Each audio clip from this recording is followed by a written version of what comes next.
Good morning, everyone. Happy Pi Day. Right? Which pie? Actually, I was going to tweet out, is it Pi Day mathematical, is it Pi Day food, or is it a G pie day? So I think we're supposed to celebrate the mathematics by eating the pie, and if you can do it with a G, you've really won. You're right. Well, welcome, everyone. We're glad to have you here at our event. I am just so honored to have the commissioner here. I'm going to read his bio for those of you that are unfamiliar, just a couple things. I know it was handed out. And then we're going to jump into conversations. At Brookings, we call this the fireside chat. So you're not on the fireside seat, hot seat, but just a chat. If you're following this conversation, we ask that you also tweet at Consumer Privacy so that we can share the love with other people who may not be with us in attendance. And the event will be taped and placed on the website later today. So before I get started, let me tell you who is sitting next to me if you just do not know. FTC Commissioner Noah Joshua Phillips was nominated by President Trump to be a commissioner to the Federal Trade Commission and unanimously confirmed on April 26th of 2018. Before coming to that, he served as chief counsel to U.S. Senator John Cornyn of Texas on the Senate Judiciary Committee. And then from 2011 to 2018, he advised the senator on legal and policy matters, including antitrust, constitutional law, consumer privacy, fraud, and intellectual property. And prior to that, he worked at a law firm, Cravath, Swaine & Moore. My sister actually worked there for a period of time. And Steptoe. We'll talk about that later. Yeah, right. I meant to ask you about that. He received his AB from Dartmouth and his JD from Stanford Law School. Let us give him a warm welcome for being here. All right, let me get comfortable over here. Thank you. All right, good. So let's start with this question of the FTC. You're there, and there's been a lot of conversation lately, so I'll just jump right into it in terms of the authorities allotted to the Federal Trade Commission. How has your experience been so far looking at the FTC as this agency that is now sort of charged with protecting the digital economy? Before I answer the question, let me start with two really important caveats. The first is, thanks for having me here, Nicole. You're welcome. It's an honor to be interviewed by you, so I'm really pleased. And I just sort of, for the record, we always have to start with this. What I'm going to say today are my own views and not necessarily the views of the other commissioners or the commission as a whole. So I think it probably makes sense, to answer your question, to situate the agency a little, historically and with respect to the authorities that we have. There are two basic things that we do. We've done one of them for over 100 years, and that's antitrust law. So we were started in 1915, and in the 30s, we got authority to police unfair and deceptive acts and practices, which broadly speaking is consumer protection. The nature of our authority on both sides of the House is, by Congress, worded pretty broadly. And what that's enabled the agency to do over time is develop to meet challenges that are presented. And there's been a lot of development in the conduct of businesses on both sides of the House over the many decades, in fact, the century that we've been in business. All of that said, now is a really interesting time. I was going to say, one of the reasons that it's more interesting is that P word. Privacy. And so I know you are familiar, because it's something that you do every day, that we're having these really intense debates on the need for Congress to step in and implement privacy legislation, for the FTC to potentially step up their role. And this all comes on the heels of Cambridge Analytica, as well as a variety of data breaches that are not getting as much attention. Speak to me a little bit about what you think about the whole privacy debate and where you think we're headed. Is it going to be sectoral? Is there going to be a congressional law that comes out of federal law? Or is this something that we're going to debate for the next couple of years? So the most important thing that I learned from 7 years in the Senate is not to prognosticate too much on what's going to happen in the legislature. Let me say the following. My view is that we are here because the use and sharing of data is endemic in the economy. It is everywhere. It is not just about a small group of firms. Oftentimes that's how we talk about it, but little firms, big firms, across industries are using more and more data. They're monetizing more and more data. We're going to have more of that over time. The FTC has been involved in privacy for a very long time. The Fair Credit Reporting Act is basically a half a century old, and there are a bunch of other statutes that regard privacy. And then there's that organic statute that I mentioned from the 1930s. The interesting question with respect to the legislature is, are we going to get new authority? Are there going to be new rules about how we handle data? That's something we're seeing internationally. It's something we're seeing at the state level. And in part, those processes are very much informing the national debate. To me, and I've said this to the senators, this is the most important thing that I think we need to do as a country is take stock of where we are and decide what are the harms that we're trying to solve. Privacy is, to me at least, a fairly nebulous concept. When people talk about privacy, they can mean a bunch of different things. So you mentioned data breaches. I think one of the best things we can do, if not the best thing we can do for privacy, is have a national data breach law. If you survey people and you ask them, what are you concerned about? One of the things they're most concerned about, according to a recent study, the thing they're most concerned about is bad guys are going to get a lot of information about me. So that's one thing you might be concerned about. You might also be concerned about a lack of empowerment. I don't know what's happening to data that are collected about me. I have no visibility. That's an information deficit. Discrimination. There are all sorts of different harms. And what I want most is, as we go through this process, I want Congress, they don't have to agree on the tools yet, but I want them to agree on the harms. What are the problems that we're actually solving?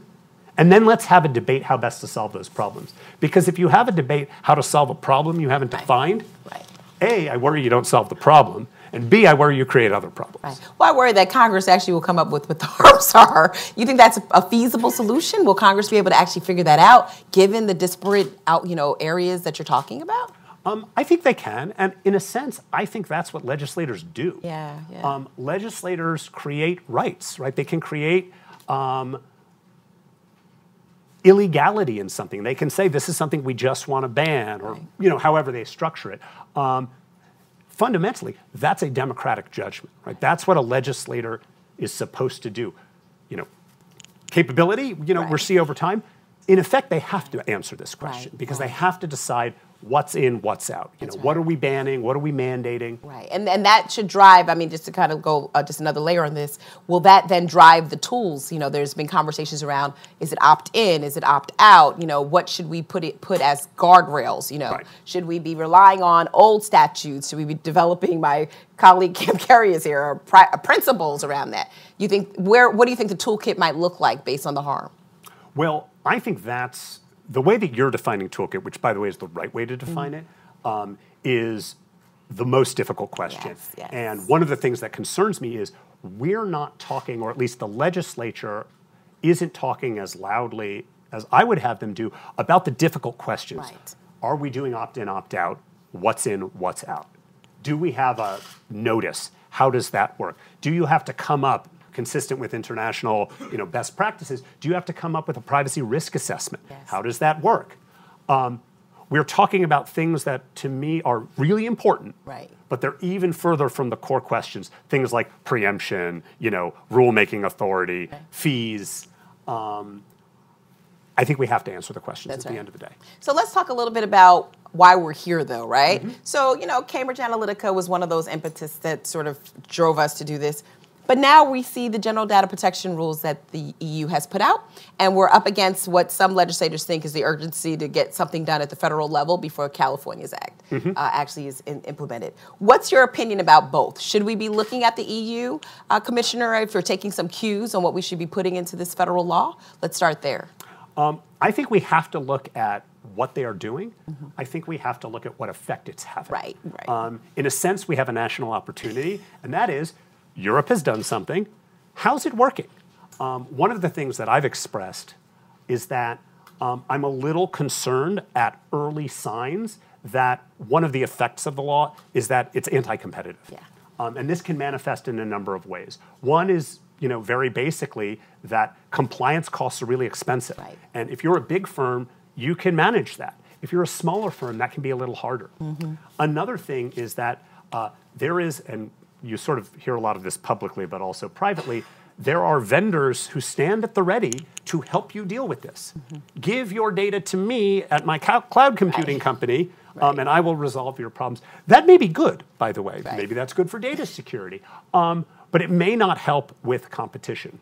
At the end of the day, this doesn't answer the question finally, because what you're talking about potentially are competing values. Right. So it may be that something is important enough that we're willing to take a little bit of competition out of the market. But my point is, we ought to do our best to know what's happening, see the effects, and see why they're happening. Right, but what about California? I mean, that's placed, as I tell people, California's become its own country. What are we going to do with California in terms of what they're actually going to enact, which is perhaps some of the strongest privacy protections that we've ever seen? Well, the thing about California is it's not in effect yet, so it's hard to know, it's hard to judge the impact. My understanding is there's a lot of feverish work going on in California about that. But at the end of the day, I mean, I still think it's early to evaluate the effect of GDPR. It's really early to evaluate the effect of CCPA. Should we be pushing for preemption, though? I mean, is this a conversation that the legislators should be having, or is that something you can't answer? No, that I can answer. I absolutely think we should push for preemption. I don't think in the world that we inhabit today, having a multiplicity of laws helps, especially with competition. You know, this is one of those areas where there are some precedents at which we can look. So HIPAA, right? HIPAA is a national law. Everybody knows about HIPAA because every time you go to the doctor's office, you fill out a bunch of forms. HIPAA, by the way, is a portability statute. Right? That's what the P is. It's not privacy. So people really ought to look at, like, how does the portability regime that we have in place today work? Most people don't even understand that about HIPAA. And in fact, doctors use it to say, oh, I can't send you the email. Not true at all. They can send you anything under HIPAA. But HIPAA doesn't preempt. So talk to the little medical firms, right? Talk to the people who are trying to make healthcare cheaper and more efficient. Does having 50 state HIPAAs, I don't know the actual number, does that help you? Does that hurt you? Again, maybe it's worth it, but it's a conversation we need to have. Well, and that also brings up, you know, and I know I see a lot of people in here who are working on this issue, state laws, right, and state rights when it comes to any kind of federal legislation. I think that's something also California is triggering for people. States have traditionally been the ones that have enforced their own policies. There's probably 50 state laws when it comes to privacy. Will a federal law sort of strengthen the states, or will it take away from the states their ability to do their job? Look, on some level, when you're talking about preemption, you're more in the Hamilton camp, right? I think we can say that. What I will say is that in the Constitution, right, it's the Interstate Commerce Clause to make regular, right, interstate commerce. This kind of commerce is profoundly interstate. In fact, it's international. Right. So let me switch over to this other hot topic that sometimes gets linked with the privacy debate, which is antitrust. Now, I'm going to start by actually commenting or ask you to comment on your opinions on antitrust as it applies to other industries and sectors first, and then we'll go into the tech sector. Because I think we can stay in the tech sector for a long time, but at the FTC, you do a lot of other stuff, right? So you've spoken a little bit about antitrust with the mutual fund sector, if I understand. Can you talk a little bit about, you know, what's your opinion on that? I mean, what have you verbalized around antitrust frameworks in general? Just a moment ago, we were talking about, you know, the consumer welfare standard being an applicable framework for the FTC, still being agile enough. Tell us a little bit more. Okay, so let me explain this to the extent the audience are filled with tech folks, what you're exactly. And I thought, so, throw a monkey wrench in there. There's a really fascinating debate going on right now on an issue called common ownership. So actually, I'm sort of curious from the audience. If you have money at BlackRock, which, by the way, includes the TSP, if you're a federal person, raise your hand. Okay. And Vanguard? Okay. So in America right now, increasing amounts of money, literally trillions of dollars, are invested using large asset managers. Through all the various ways in which they hold people's assets, in the many funds and ETFs and things like that, increasingly these firms are owning substantial amounts of shares in competing companies. So, you know, United and Delta or whatever. I'm picking on airlines for a reason I'll explain in a moment. Recently, and with particular respect to the airlines, the claim is being made that the fact that these large managers own substantial shares of competing firms is having an anti-competitive effect or a price effect, meaning that it's leading firms to compete less. And the theory is basically that your biggest shareholders don't want you to compete because they would benefit from non-competitive kinds of conduct. That's how you as CEO are going to behave. It's like a fascinating area of debate. The debate kind of went like this.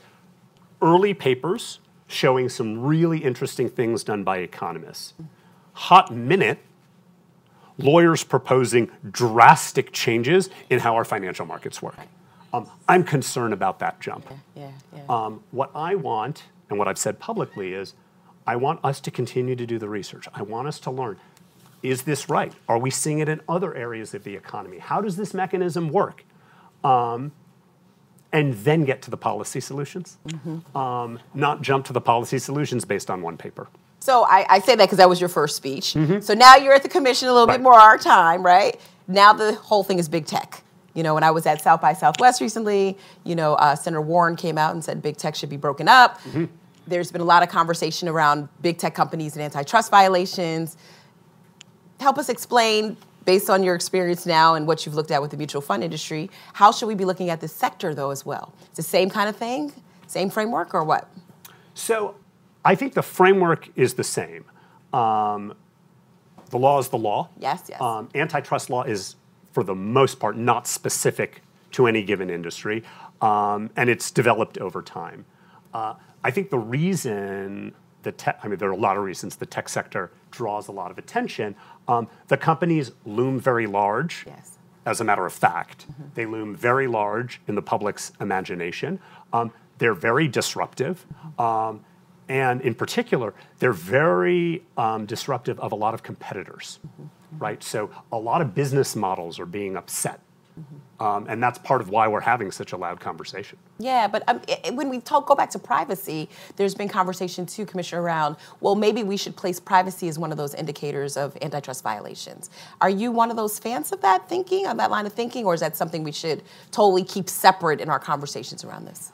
I'm not a fan of that kind of thinking. One of the things that I worry about in grouping too many concepts together is it leads to a lack of clarity. So I don't know what to do. I don't know what the rule of decision. You know, there's an old philosophical principle called Borodin's ass, and he's a donkey, and he's got two equally sized piles of hay, and they're equidistant from him, and he can't decide which pile to eat, and he starves to death. And the principle is meant to illustrate that if you have goods that are non-reconcilable or different values, trying to choose between them is really hard to do.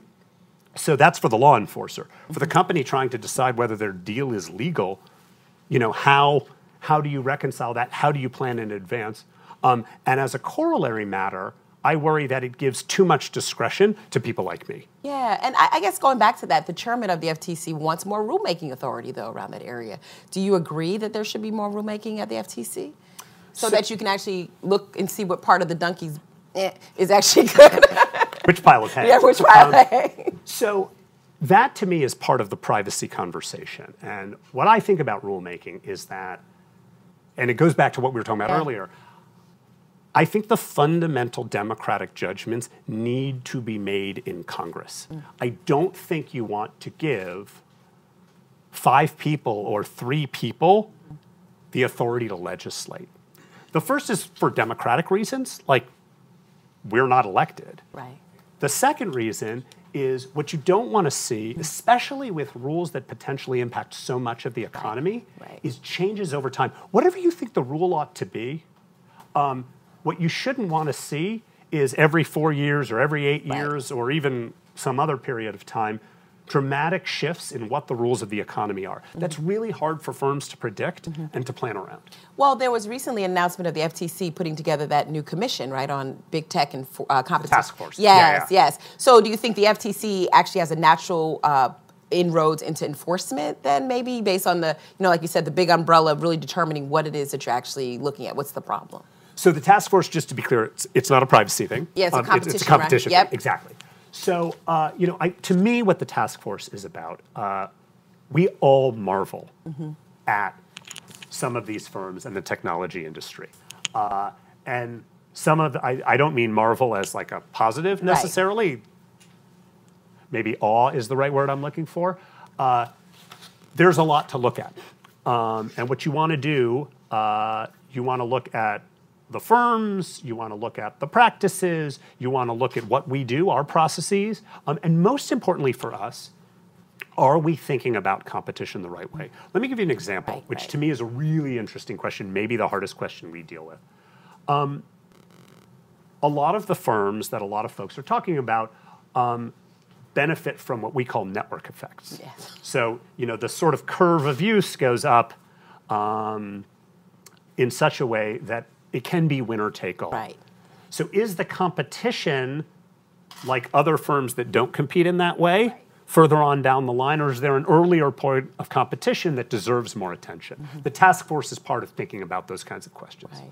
So I want to go into, and we're going to be taking questions in a moment. Again, follow our conversation on the hashtag consumer privacy. And if you have questions for the commissioner, I'll be opening up the floor in about 15 minutes. I'm just taking moderator privilege and asking some more questions.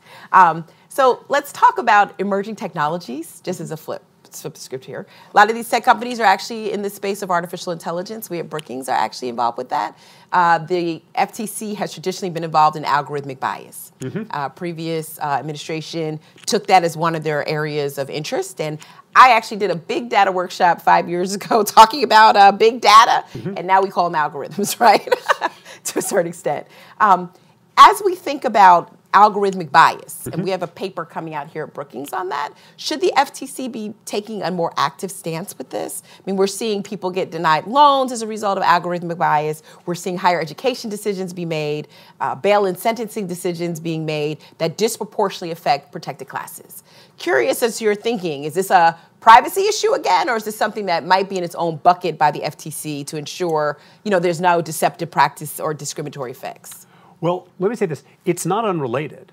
We actually, I mentioned FCRA, the Fair Credit Reporting Act. Yes. This is a statute, which we've had on the books for a long time, that can be applied to this. There's a recent case that people can look up called RealPage. Mm-hmm. We had a company that provided a great product for people who wanted to rent apartments quickly to evaluate the person who wanted to rent the apartment. Right. But the results coming up weren't so great, right? Mm-hmm.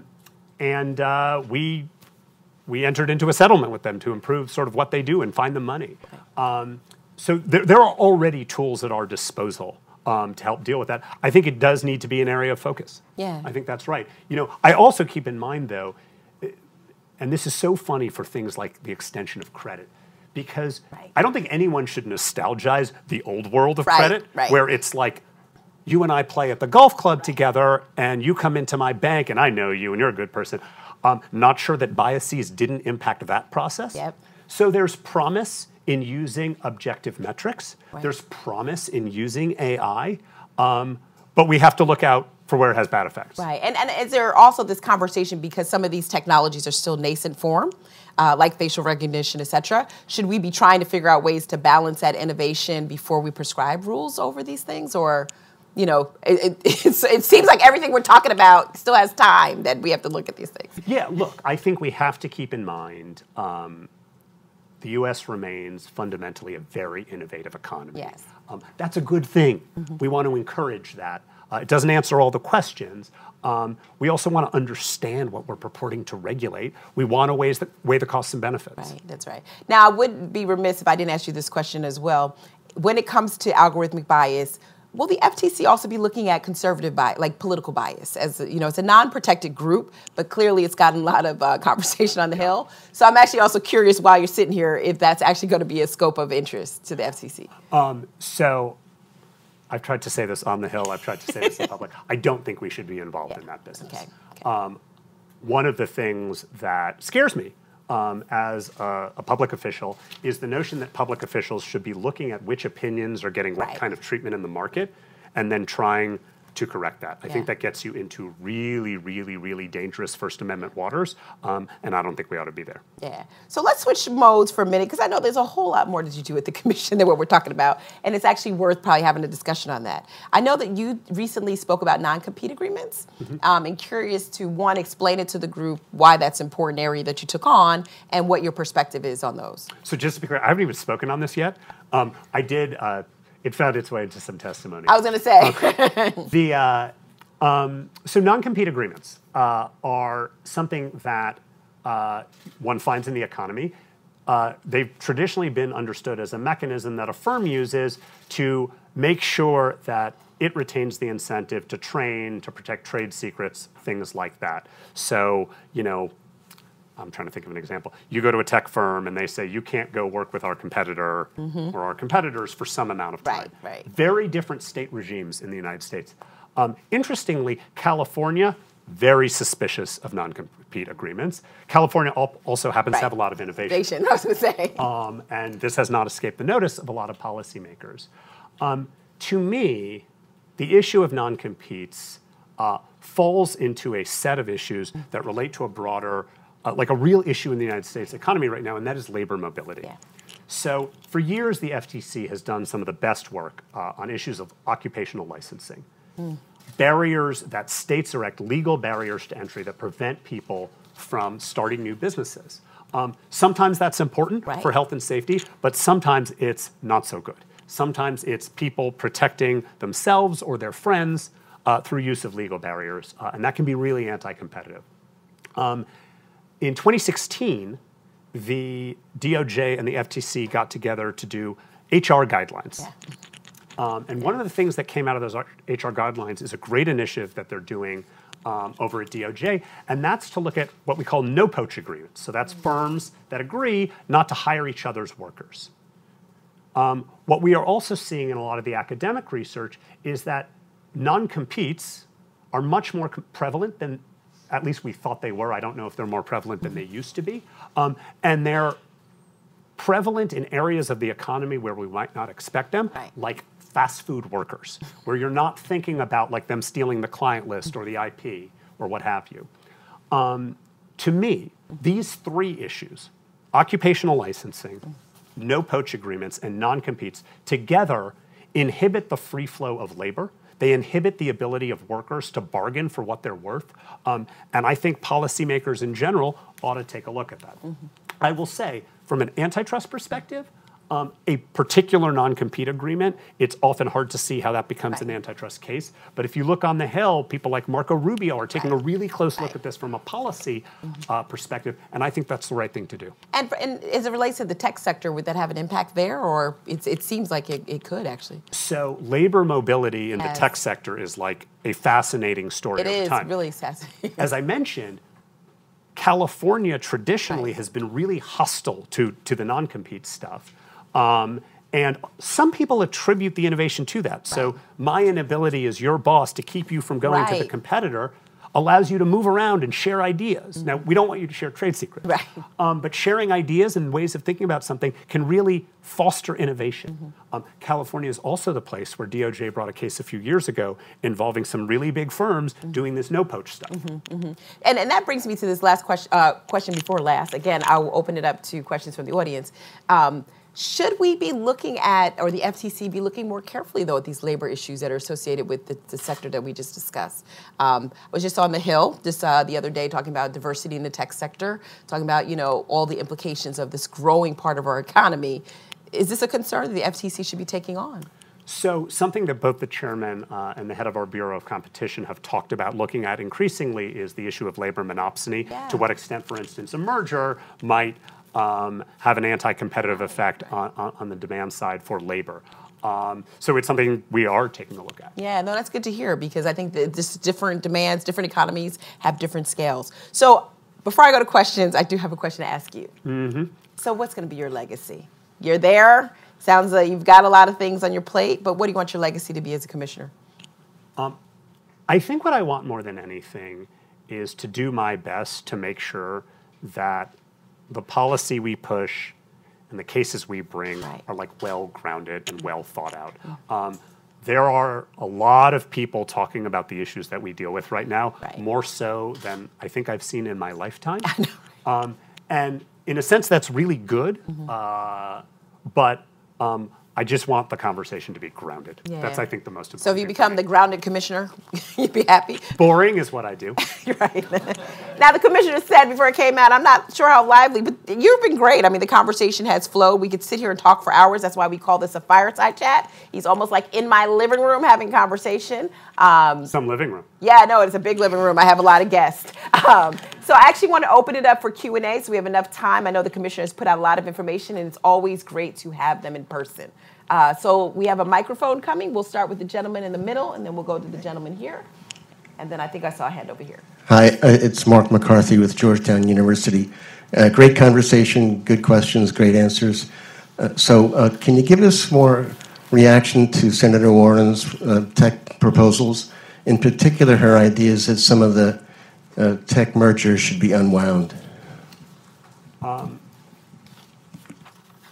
Let me say the following. One of the things I was talking about in the context of privacy a few minutes ago was the notion that we ought to line up the remedies that we apply, the sort of tools that Congress gives us, with the harms that we perceive.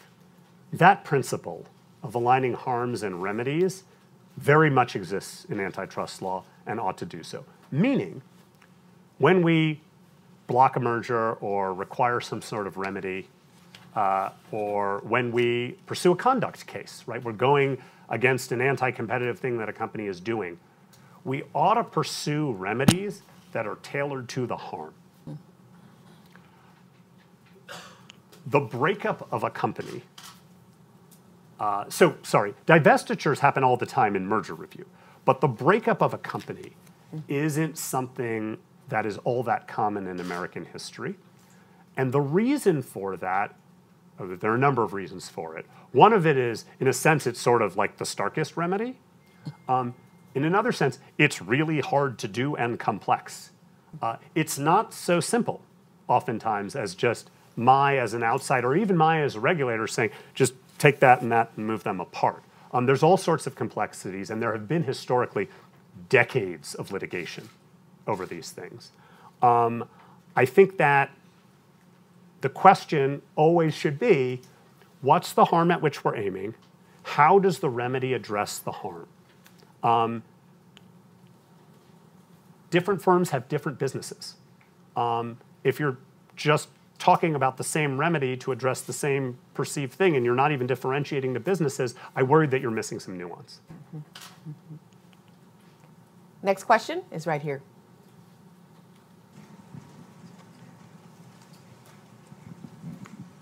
Hi, good morning. Thanks for being here. Dave Pereira from MLEX. You've said many times that remedies have to match the harms when it comes to privacy. Could you take a stab at what your perception of the current privacy harms are, specifically? Sure. So let me pick off one in particular. Well, actually, let me back up for a minute. One of the interesting things about the privacy debate is the degree to which people don't agree on that. Which is why I think having this debate and having the democratic process decide which harms we're going to address and which harms we won't is important. I said before, one of the best things we can do for privacy is deal with data breach. I think people largely view my data being, unwarrantedly disclosed to other people. I might very well think of as a harm. I might spend time and money to deal with that, right? But figuring out, do I have to call the credit bureau? Do I have to freeze things? That's a cost. The worry of thinking, oh no, right, a bad guy. So I think that is harm. Another example, I think there's a very good argument that there's something of an asymmetry in information in the market between consumers and firms about what is being done. So I think thinking strongly about how to give consumers more information is something we really ought to do. And would that be that transparency effort or whatever's in that transparency toolkit would actually be a remedy for that particular harm? Potentially. Yeah, and I totally agree with you just on that moment of the data breach. The work that I do here at Brookings deals with historically disadvantaged communities a lot and vulnerable populations. And the greatest asset that they have is their social security number.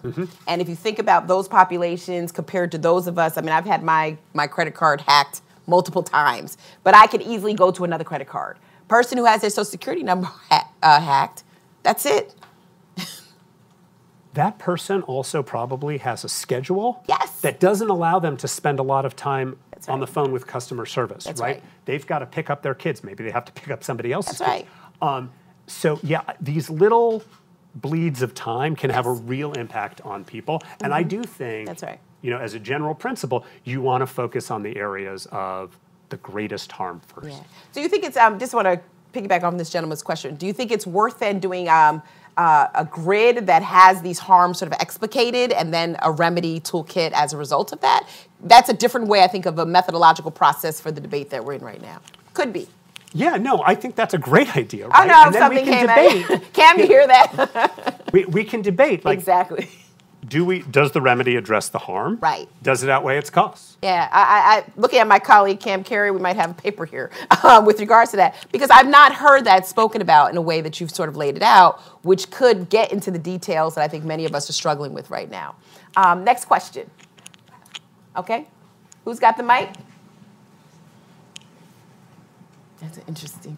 Hi, I actually had a quick follow-up on that topic right there before my main question, and that is, do you think that the FTC can move forward with harms without a dollar quantification?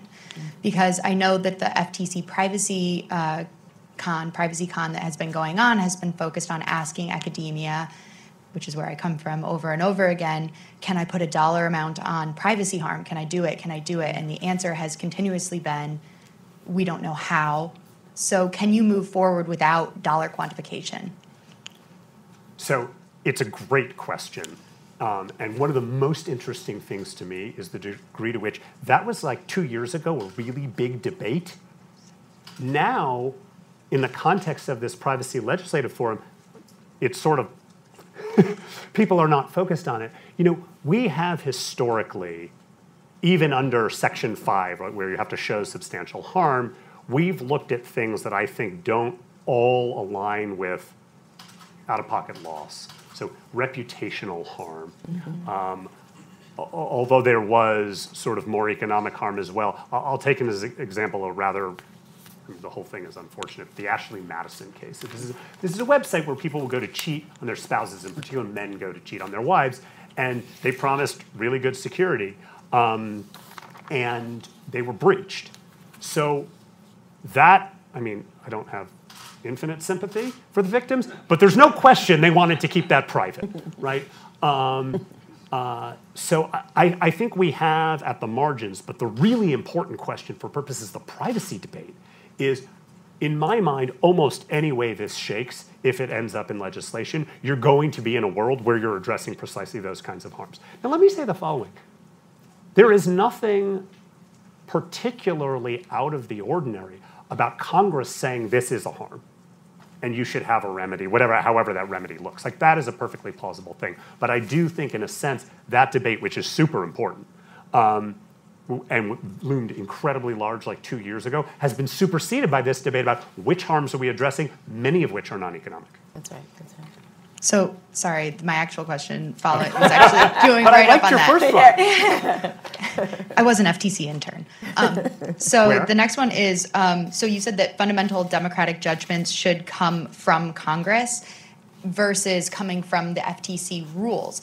A good example for when there's an actual need that Congress isn't filling, especially when Congress is moving very slowly like it has the last couple of Congresses, is COPPA, where there are maybe not quite defined harms happening, but there's an understanding that harms are happening even if we can't define them, and a rule needs to be made because there is no congressional, step in to protect, and COPPA, for those who don't know, protects children and children's privacy. Thank you.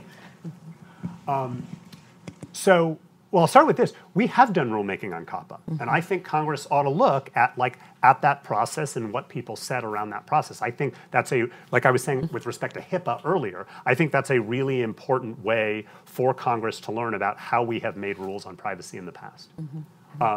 Personally, especially as a parent of 3 children, I'm a paternalist when it comes to kids. Right.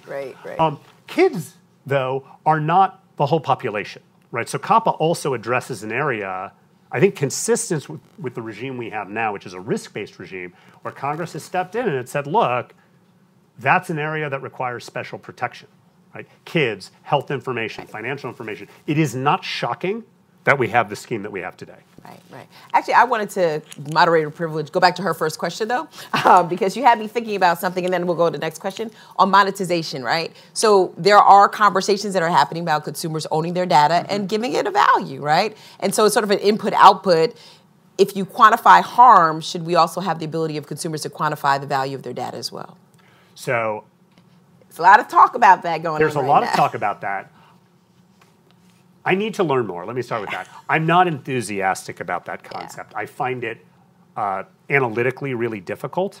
I also really wonder, especially as a lawyer, you create a property right in something that is shared everywhere by lots of people and has a value about which we can quibble a lot. What effect does, I mean, with rights come remedies, right?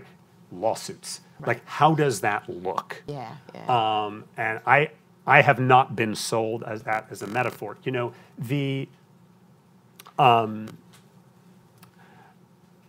it's tempting to think of it that way, and there is no question that when firms collect data about us, there is a value to them. What the value is from our perspective may be very different, even of the data that they collect from us. Right. Because they can use AI, right? They can use big data to imbue it with more value. And that's what firms do across the economy in a variety of contexts. And to some extent, you know, this is part of the debate we're having. Let's not forget the fact that consumers already derive quite a bit of value, right? So you get a lot of good things for free. Now, I think people are, the nation is in the process of evaluating, well, how free is free? I'm sorry, when I say free, I mean not out-of-pocket cost. Is it really free, and is it worth it? Those are fair questions to ask. But it is certainly not true that on the other side of the ledger there are no benefits for consumers. Well, I mean, that's the internet was, for those of you, a history lesson, right? The internet was based on our free exchange of data, which is why we have an ad-supported model that supports all the great things that we do to a certain extent. But that's an interesting question because, again, I think people are starting to think I have this natural resource should be evaluated in such a way that I'm able to sort of control that. But it could also stifle innovation. So, and, you know, there also is a sense in which, sorry to interrupt, Nicole, but you know, the market can take that into account, right?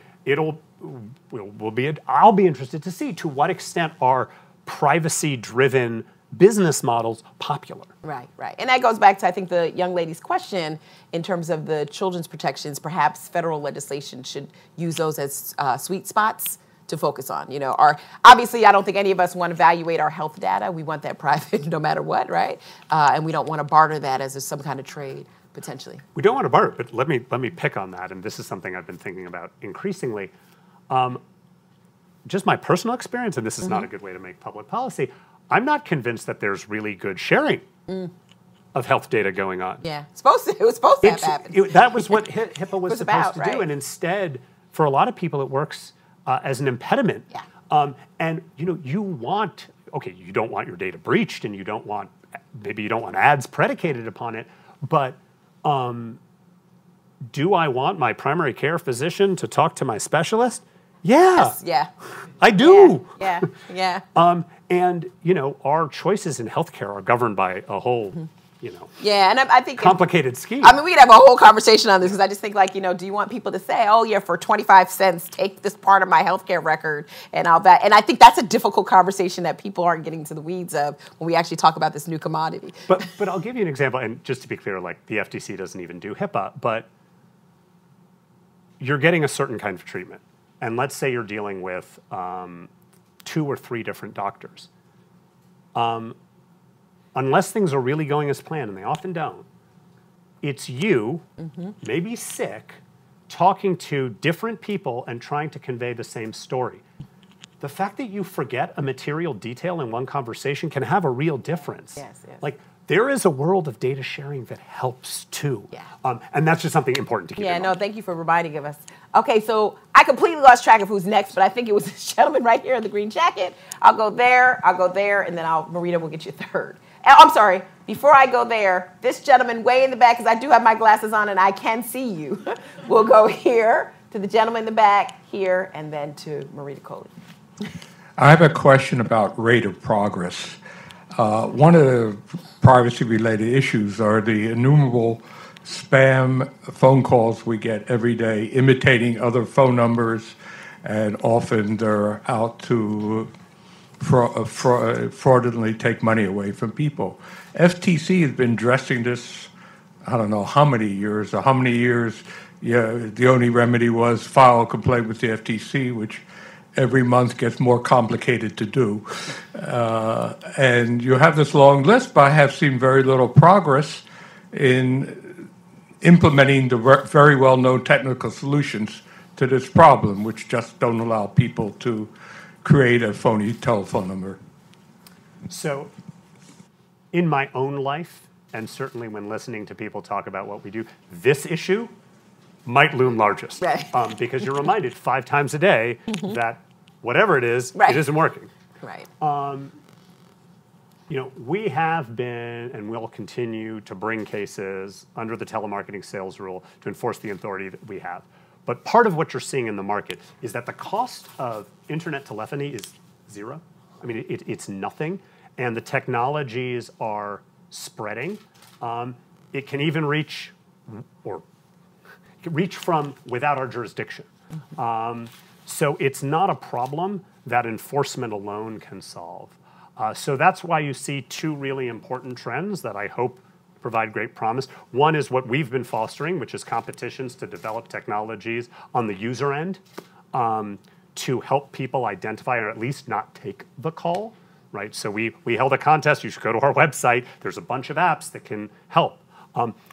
It's great that that's spreading. I know that telecommunications firms are working, it's called like shaken and stir, on protocols that help. I think that has to be part of the solution. But it's terrifically annoying. It's terrifically costly. I mean, I pick up the phone twice a day, and it's a Chinese person talking to me. I presume they don't know me. Certainly, I don't speak Chinese. Right. Look, I think it's P.J. O'Rourke, I might have this wrong, who said that the do not call list, which was Chairman Tim Muris's initiative during the Bush years, was like the greatest public policy achievement since the Elvis stamp or something. I think if we could solve this problem, we all would do it. The problem is a lot of what causes the problem isn't something we can just whack. We're going to continue to whack at it, but I think it needs to be a broader kind of effort. Yeah, isn't it interesting? The old communications protocol still has a big looming problem because we can't actually stop that. Okay, this gentleman in the back. Hi, Jeff Zerbricke with Walmart. I really appreciate the conversation today. A lot of the topics we've touched on today so far have also been included in the FTC's 21st century kind of privacy and competition review. Could you touch a little bit on the learnings to date that you've seen? At the conclusion of that in the coming months, what are your expectations for activity from the FTC in terms of reports or other things, and any ideas of what you expect the conclusion of that to look like? Thank you. So I'm more or less going to dodge the answer because we have taken in so much learning, and everyone is still going through, not only the people who are on the panels, which, by the way, are still ongoing, as well as the comments that came in. Broadly speaking, this is a process of, where are we? Taking stock of current learning.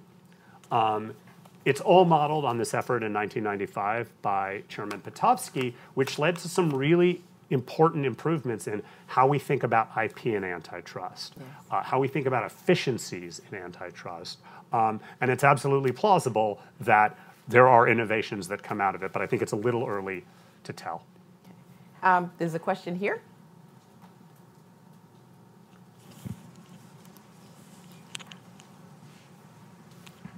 Hi, thank you. Charles Cutshall, member of the Brookings Society. And taking a step back and thinking holistically about consumer privacy, regardless of your permission, your views on the privacy rules that came out of the FCC and what happened to them, do you think that we need to consider the rules of the road for telecommunications companies, which are essentially the highway system by which our information transits every day? And Also, do you think that thinking about consumer privacy and not considering perhaps a refresh of the way that the federal government handles individuals' information would be a missed opportunity?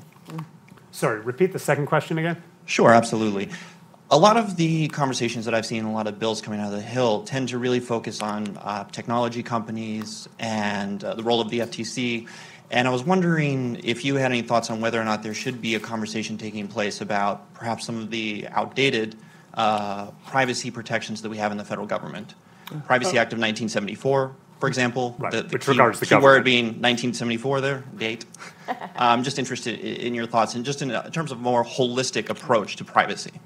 So the short answer is yes, right? And the reason the answer is yes is because the economy has developed in a way that is leading to this very conversation. With respect to your first question, should we think about telecoms? My sense is that we're thinking about everything. The telecoms are really important. The consumer companies are very important. The data brokers are really important. There are a lot of different areas. What we need to be thinking about when we talk about privacy, in my view, is the fact that it is not just a small set of firms. Right. Like, this is not just a conversation about a few companies that each of us deal with every day online. There are thousands and thousands and thousands of firms dealing in your data, using your data in really beneficial ways. Maybe they're using it in ways that you don't love. But any way you slice it, with respect to a particular person's preference, the point is that rules can have really broad impact, and you need to think about that impact. So you think there, just to follow up on that question, so you think there should be a comprehensive privacy approach versus something that's more sectoral, or should we still keep emphasizing, like you talked about with healthcare or the financial service industry, some points that actually apply to those sectors as well? So as I said before, to me, like, I like to focus on harms. Yeah, what so harms figure are out the we harms, addressing? I think that part of why we're having a broader debate now is that people are beginning to see that the firms that deal in what they might view as sensitive data are much like more myriad. Yeah, because I think the question that this gentleman has is, there was interesting, and that actually was related to the institution of the net neutrality rules, that there needed to be a greater use of that section to enforce it against telecom. But what we've later found out is that I think most people are looking at being platform agnostic and technology agnostic, saying, hey, we need a comprehensive framework to actually move forward. So it's interesting. Okay, Marita, you had a question here, and I'll take this young lady in the back, and then we'll start wrapping up the event. This is good. Hi, Commissioner Phillips. Marita Coley from Multicultural Media, Telecom, and Internet Council. You indicated earlier that we should be pushing for federal legislation that preempts state law. Based on some of your experiences in other than privacy, can you sort of drill down on that a little bit and help us to understand why that's important, and which we agree to, but I just wanted to understand that. Sure. So I'll give you a one-word answer. The reason is competition. Where you have regulations of any kind, one of the impacts that they can have is a barrier to entry. Compliance costs money. Compliance on these kinds of issues can cost a lot of money. I'll give you an example. So in GDPR, there are certain rights about accessing your data and correcting it. Right. If you are a firm that hasn't been collecting data by person, you have to figure out a way with whatever databases you have to link the data you have collected to some sort of identifier. By the way, I'm not even sure that process is great on its own for privacy, Right. but it's certainly expensive. The more different schema you have, the more expensive that will be. And that hits smaller firms harder. So I think for me, preemption is a mechanism to make sure that when you start your company, or even if you're dealing with a company that didn't realize it was dealing with data before, or just wants to monetize the data that it's had for years, you're a small firm, you don't have to hire tons of lawyers. When you are a startup and you have 5 people, one of them should not be a lawyer. But we should all, I love lawyers. I am one. I come from one. But that's not the best way for us to innovate. So to my mind, having one standard is a really good idea. Yeah. Before we go to this last question, I do have to ask this one question. Yeah. We've been talking a lot about domestic, and I said I was asked this question.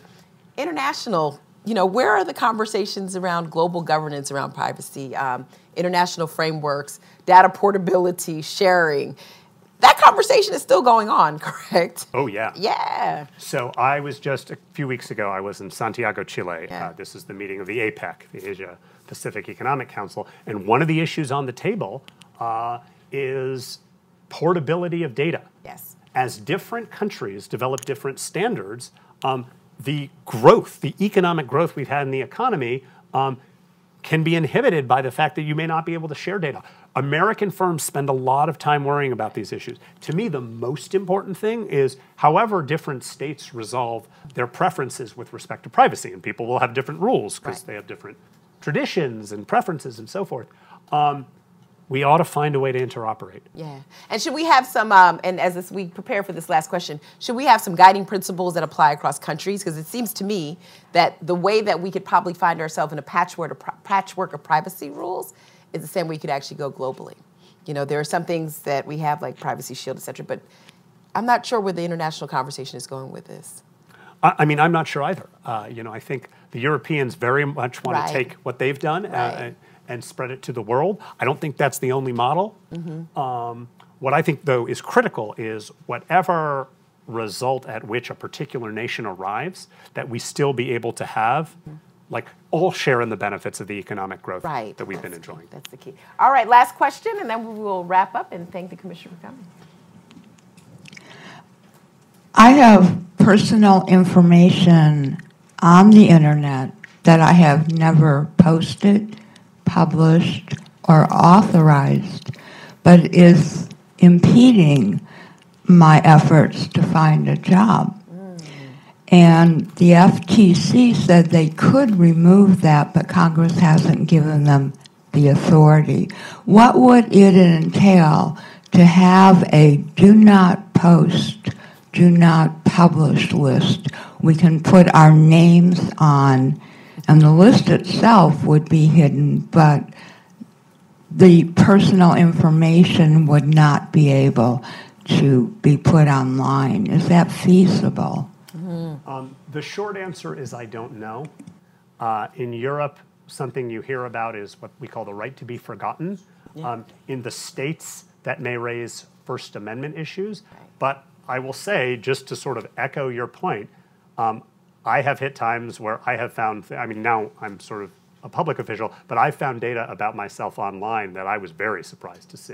And I think that's one of those things where the reason we're having the conversation we are on privacy now is because people are experiencing things like that, and they're saying, wait, what? Right. Well, I would actually just leave us with this thought on the right to be forgotten, to this young lady's point. So I was at South by Southwest sitting on a panel hosted by a group called LGBT Tech. And we were talking about encryption, and somehow the GDPR always comes up when you talk about privacy. But someone asked a question, just something to think about when we think about the right to be forgotten. No, in this country, you can't be forgotten as a sexual predator. Your credit report has certain guidelines in the Credit Reporting Act.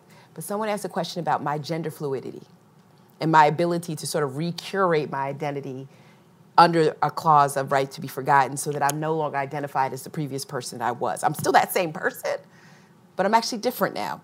And so I would just put it out there more as a comment. It maybe put my aha light on to say perhaps there are scenarios and circumstances where it could be interesting, to apply a right to be forgotten, particularly since America has changed. You know what I mean? So I'm not asking you to comment on that. I just wanted to put that out in the universe because I said I would come back to D.C. and say it at some conference or panel. And I found the right one, and thank you for actually bringing up that question.